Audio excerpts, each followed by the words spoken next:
Sir एक minute sir, हमारे IR ब्रह्मो PS के जनरल सेक्रेटरी एक बार जोरदार ताली हो जाए, जोर से।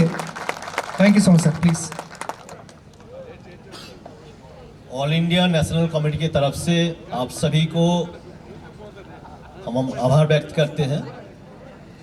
साथियों,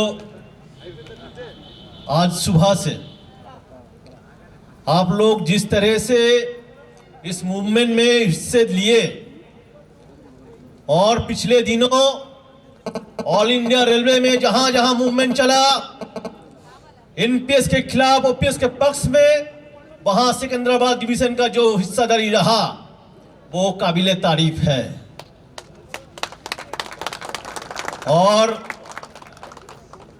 हम दृढ़ संकल्प से ये कह सकते हैं कि इसी तरह से अगर हम लोग एकजुटता के साथ लड़ते रहेंगे, इस मूवमेंट को हम लोग आगे बढ़ाते रहेंगे, तो वो दिन साथियों दूर नहीं जब ओपीएस का जो मूवमेंट है उस मूवमेंट का हम लोग जीत हासिल करेंगे, जीत दर्ज करेंगे।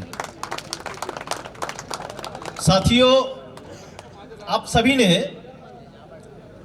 सुबह से देखिए कि एनपीएस का क्या खामियां हैं, यूपीएस का क्या कमियां हैं, क्या अच्छा है, क्या भला है, क्या बुरा है, ओपीएस में क्या कमियां हैं, सॉरी ओपीएस में क्या अच्छाई है।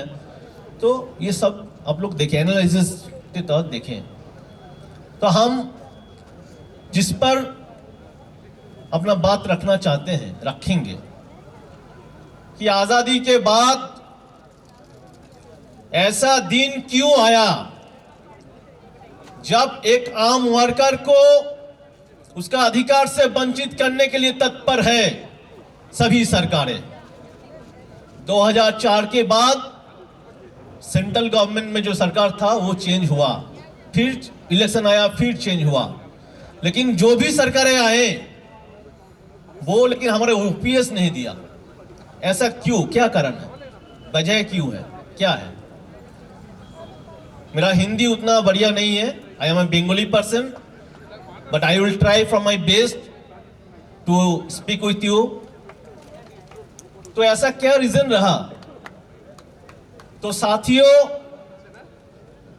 अर्थनैतिक दृष्टिकोण से देखना पड़ेगा, इकोनॉमिक साइड से देखना होगा।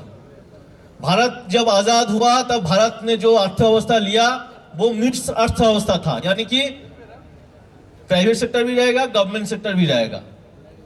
लेकिन तब जो प्राइवेट सेक्टर का जो हालात था वो इस तरह से इस पैमाने में बड़ा नहीं हो पाया, तब गवर्नमेंट सेक्टर एक रोल प्ले कर रहा है।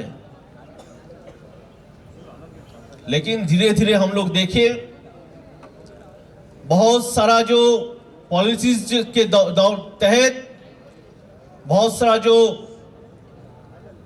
नीति लेकर के